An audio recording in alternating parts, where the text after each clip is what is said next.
So welcome in on stage, David Sandström. Thank you.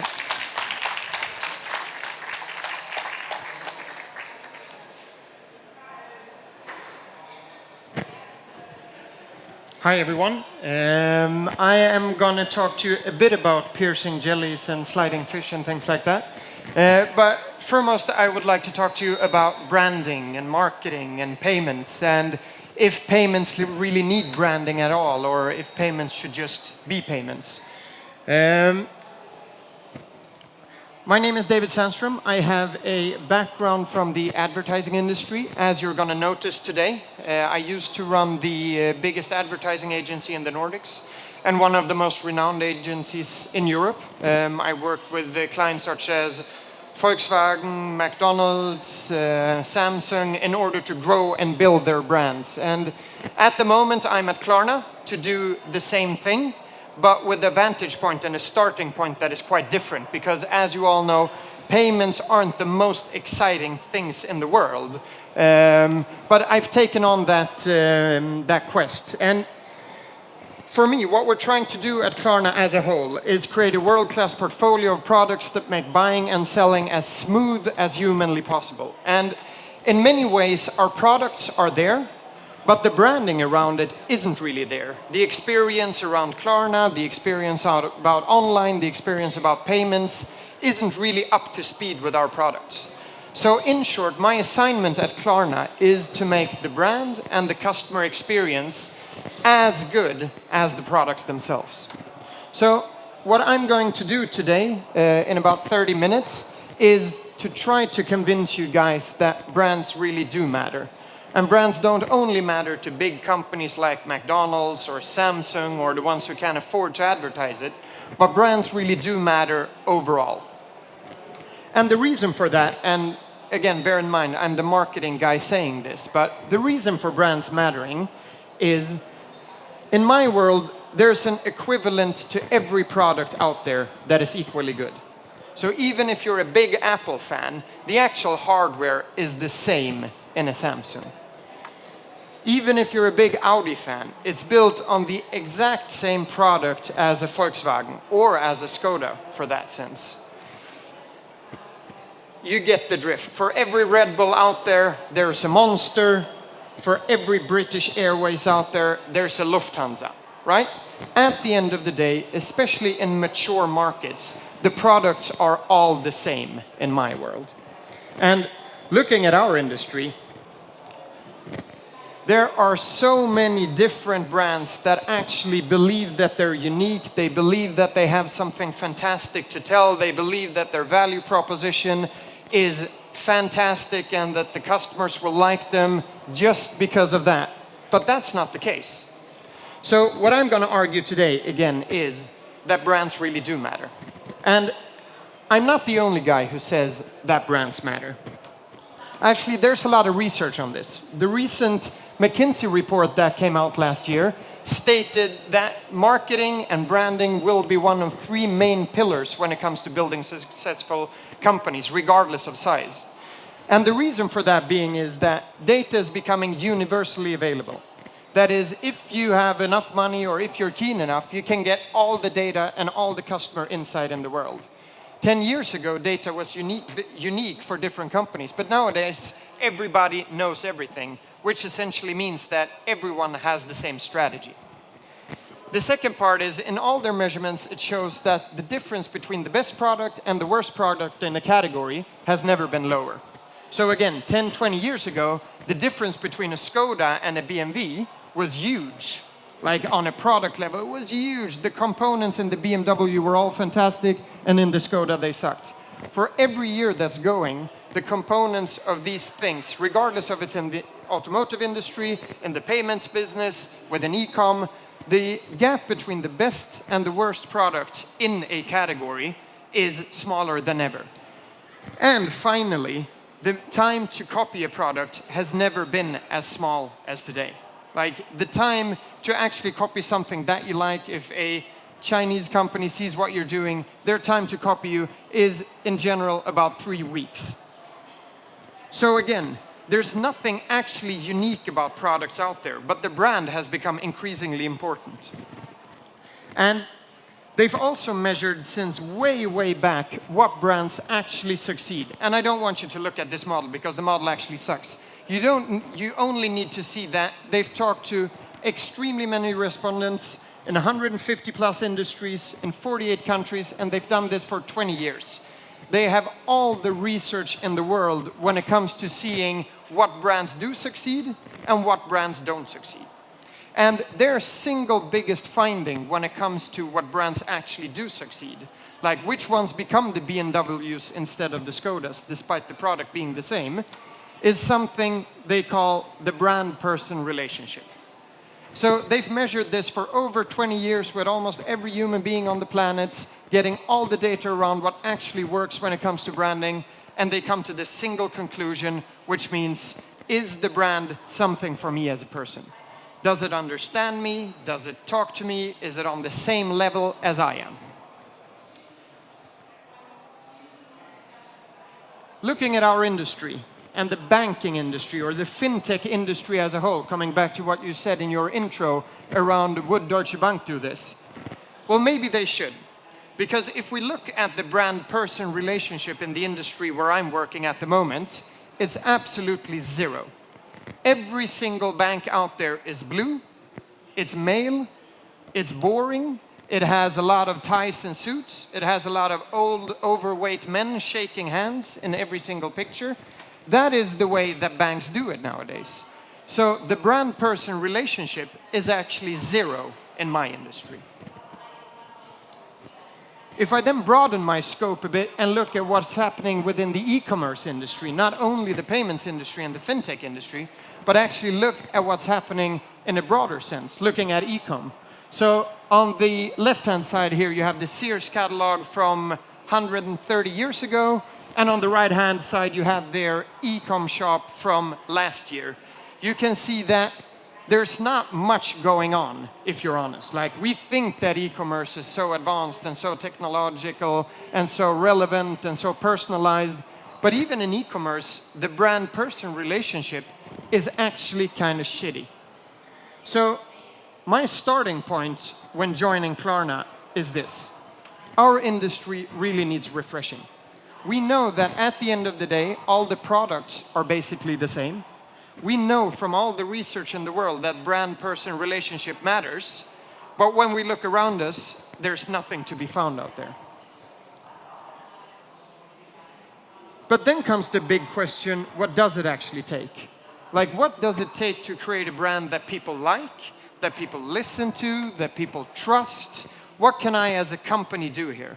And in order to do that, and I know it's quite late in the afternoon, I thought the best way to understand how brands work or how humans work is to take a look at history. So in a infotaining way, I'm going to guide you through what has happened with advertising in the last 40 years in order to understand what we as marketeers or as CEOs or whatever need to do to convince people that our brand is actually better than the others. Okay?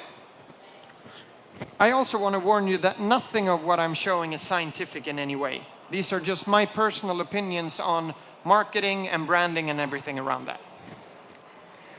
But looking back like 40 years ago, before brands came into play, I want to call this that we were in somewhat of a pre-branding era.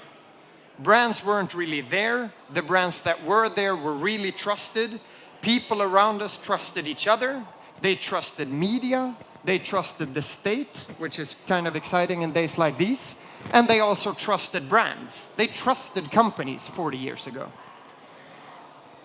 As a marketeer, marketing was kind of easy these days. Because since people trusted you, they actually trusted what you said, you could tell them what you wanted them to believe.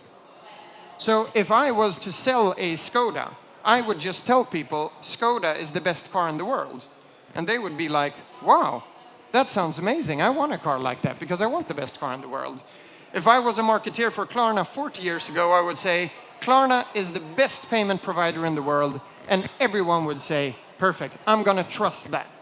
And marketing these days was easy. I hope we have sound now. How often does your job call you out of bed in the middle of the night? Well, if you were a doctor, it would be often. And generally, there isn't much time to spare. Coffee, Doctor? Oh, fine. Have a Camel with your coffee. Thanks. You know, this night work's kind of rough, isn't it? That's right. But a Camel's always a pleasure. Yes, folks, the pleasing mildness of a Camel is just as enjoyable to a doctor as it is to you or me. In a nationwide survey, doctors in all branches of medicine were asked what were included. And according to this nationwide survey, more doctors smoke Camels than any other cigarette. Try Camels yourself, the cigarette so many doctors enjoy. So again, marketing these days wasn't really hard because you just had to tell people what they were supposed to think and they believed you. The problem was when every company noticed this, everyone was saying that they were the best company, right? So people really didn't trust the rational information anymore. And that is when we had to move into the branding era. People actually didn't trust the information around the companies, so we started to create brands. And in the branding era, we don't use rational arguments at all. We only try to be cool. And then you start seeing advertising like this. They make actually no sense. They have no rational arguments at all connected to them. But if you were cool, you were a brand to be bought. And then you saw advertising like this. Good garbage on the play. You know, the best part of this defense is their defensive line and their interior. Hello? linebacker. Hey, who? What's up? Nothing, B. Just watching the game, having a bud. What's up with you? Nothing. Watching the game, having a bud. True. True. What's up? What's up? Yo, who's that? Yo, pick up the phone. Hello? What's that? What's up? Yo, where's Dookie? Yo, Duke. Yo. What's that? What's that? Hold on. Hello?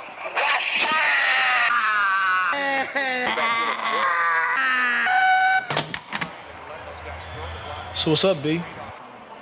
Watching the game, having a bud. True. True. I don't know if you remember this. This was probably late 90s or something like that. But this is where brands actually came into play, where we noticed that there's an emotional side to how people work. People didn't really trust the information that we were giving them, but actually we needed to do something else. So we started doing that, and we started doing that en masse. And all the cool brands, they were present here at Times Square. Like, if you were a cool brand, you had your advertising sign up there. Like, branding was easy. Be cool, people bought your shit, and let's go. Problem is, something happened a couple of years later, where brands became too good at branding, advertisers became too good at advertising, and all of a sudden, people bought too much. We pushed things down people's throat that they actually didn't need at all. In many instances in these, we put people in a situation by advertising and selling and advertising and selling where we actually put whole nations and whole generations at stake. And the reason why I'm saying all this is because we're slowly moving into a post-branding era. And this is highly important for you as a brand or for us as marketeers, because the big thing we have on our hand at the moment is this. The reason I'm mentioning this is people don't trust media anymore. People don't trust brands anymore. They don't trust advertising anymore at all. The only one they trust in a time where they've been put into debt in many cases because of advertising is each other. And looking at a millennial generation, which is interesting, is they will grow up with this belief. They will grow up with corporate skepticism. Every generation has their thing that they grow up with. In the same way that my father will always believe that the Russians are evil, a lot of the younger generation growing up will believe that corporations are evil. So the thing is, and this is a serious note, how do you communicate to someone that believes that you're evil? How do you communicate to someone that in every instance says, oh, sorry, says that you're lying. And that is the big thing for us at marketeers and building brands at the moment that we need to take into account. What does it take in an era like this? And if you look at what we've done at Klarna and what I think is a big cornerstone in tackling this is having a relentless focus on the customer experience. I know that a lot of people say that they have a relentless focus on the customer experience, and they do, maybe from the product side or from the customer support side or from a marketing side, but actually having a relentless focus on the customer experience means that you deliver on every single aspect. And the mantra, and what you will be seeing when I show you a bit of what we've done at Klarna, the thing that we really believe in is that you should be able to combine high tech and high touch. And what I mean with that is there are a lot of companies out there that have super advanced technology. Like you can just go through the premise here and find a lot of companies that deliver on the high tech piece. Problem is, they look like shit. And beauty is really something that is important to people. That it looks good, that it feels good, that it tastes good, that it sounds good is important. There are equally many companies out there that don't have any tech, but do look awesome. Like they're super superficial, they're designed by Americans, which have super high taste for that, but the technology that lies beneath isn't really there. If you want to have a really relentless focus on the customer experience, I truly believe that you have to combine high tech and high touch. That is the way to break through the corporate skepticism. That is the way to do it. And I believe, and there are no other comparisons whatsoever to Apple, but I can just imagine when Steve Jobs said that we are going to design a computer screen, or we're going to design an MP3 player. And the Koreans were probably like, you don't need to do that. People want they want megahertz, and they want chips, and they want technology. Design has nothing to do with that. But he actually showed the entire world that the magic lies in combining super high tech and super high touch. And again, I think that that is the way to go about when you build a brand that has to break through the corporate skepticism. So I'm just going to show you some of the things that we've been doing for the Klarna brand. Because this is really something that we're after when we say combining high tech and high touch. So the high tech, I, to be honest, know nothing about. I don't even understand what we're doing on the tech side. What I'm adding is the high touch. So we have teamed up with some of the best creatives in the world, some of the best designers in the world, and asked ourselves the question like, what would it look like if Gucci or Balenciaga or Louis Vuitton did a payments company? Like then we didn't go all the way, obviously, but just as a thought experience. Like what happens if you connect that design edge with that cutting edge technology that we have? And that resulted in the Klarna brand. But just a short note on the strategy behind it before we look at it. And this is some of the tips you can just take with you. When it comes to creating brand, people, I was about to swear, people don't care at all about brands. Marketeers are going to tell you that, agencies are going to tell you that, but no one actually cares about brands. What people do care about are feelings. And people aren't loyal to brands, they are loyal to feelings. So as long as Red Bull is a brand that caters to the feeling of adrenaline and rush in the best way, people will be loyal to Red Bull. But as soon as there comes a brand that caters to the feeling of adrenaline in a better way, they will be loyal to that brand. So I promise you, no one is loyal to Red Bull. They're all loyal to the feeling of adrenaline and excitement. So if we then look at our industry, except for the absolute basics of trust, convenience tops the list on every single data point. People want to have things convenient. So when I look at our cutting edge strategy, it is not more complicated than just say, well, let's become the equivalent of convenience. Like instead of having a really complicated strategy around there, let's just become the equivalent of convenience. And then obviously put in a much more advertising-ishy way, we ended up with a concept that we call smooth. That is just a way of saying, hey guys, Klarna is the absolute most convenient company out there, both for merchants and for consumers. We always talk about smooth in everything that we do because of this strategy, because of the strategy behind that people are loyal to feelings and not to brands. And again, smooth is a way to break through the corporate skepticism. There are so many brands out there trying to explain how good they are. As we saw in the history statement, like those years were over 40 years ago, there is no way that you can explain to someone what they should feel. Like, it is just too hard. It doesn't work like that. And before we look at the things, I just think that this quote is just truly fantastic when it comes to communication and advertising. So in short, the truth isn't the truth until people believe you. And they can't believe you if they don't know what you're saying. And they can't know what you're saying if they don't listen to you. And they won't listen to you if you're not interesting. And you won't be interesting until you say things imaginatively, originally, and freshly. And that's just the basic thinking behind it. So coming back to your intro about me, should Deutsche Bank do a half-naked dancing man? They probably should. Because everything that we see from our competitors, be it Deutsche Bank or PayPal or someone else, it has been done 1,000 times before. And if it's done 1,000 times before, no one will listen.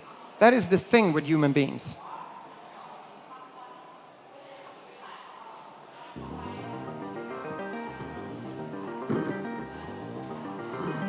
We need some more sound, I think.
Klarna, smooth payments.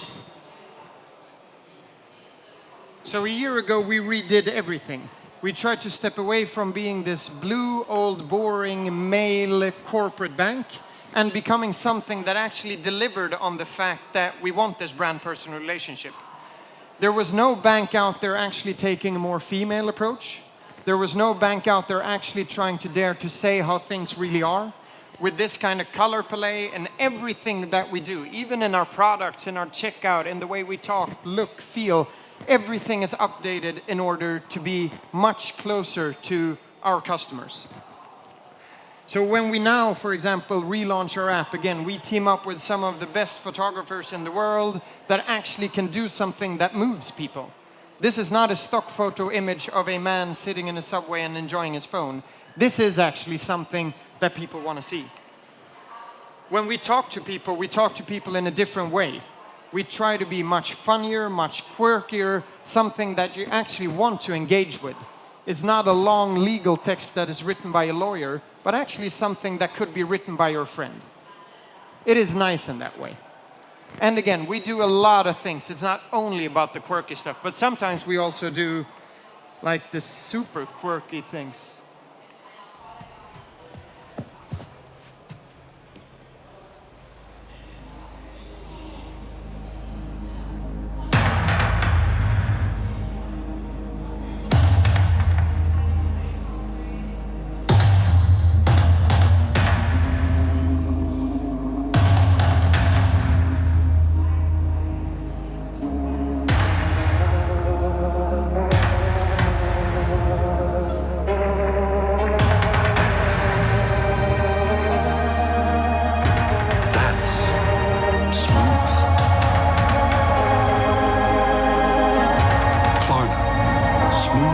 payments. So again, as you can see, we do a lot of different things, but what we do try to do is not explain to people exactly why we're smooth. We don't try to force arguments down their throats, because again, going back to where I started, people don't believe what we say, because advertising and the industry as a whole has ruined that for a couple of years now. People don't believe us, so we have to show them, both when it comes to the high touch, but especially delivering in our product experience once they engage with us. And looking at what we achieved so far, I think we've only just started, obviously, but we are getting some real traction in target groups where like the usual banks or the usual fintech companies actually don't have any traction, especially within the female audience, within the fashion audience that want to engage with brands like this. People don't want to buy something fantastic online and feel super excited about that, and as soon as they need to pay, they get drained of all the energy that they have. They want to have a solid experience throughout. And I think with the strategy and with the direction that we've taken on, we are onto something when it comes to this. I think I'll leave you with that. Thank you. Okay, thank you very much. I wonder if there are any questions. Does anybody have questions? Nobody? I don't see a finger. So I will have a question. Okay. Was it hard to convince like the board or the, I don't know, the deciders in the company, like the CEO or someone, was it hard to convince them to go that way? Is it, what was it like? No, I don't think so. And the reason behind that, I think in most companies, you have a really shitty product, and then you try to cover that up with doing fantastic advertising. So you have something that's actually not working really well, and then you create something in order to like show them something else. What we did have now, I think, is a fantastic product that at all didn't get the love or attention or the design and feeling around it that it deserved. And I think that pitch becomes much easier than when you say that, hey, this product is fantastic, let's do something fantastic to showcase that as well. So it wasn't really hard. Then again, we are still in a kind of startup mentality, although we're big, which makes it much easier than I think some of the bigger... Deutsche Bank or something. Again, they are in the line of fire today, but yes. Okay. Perfect. Thank you. Thank you. And thank you.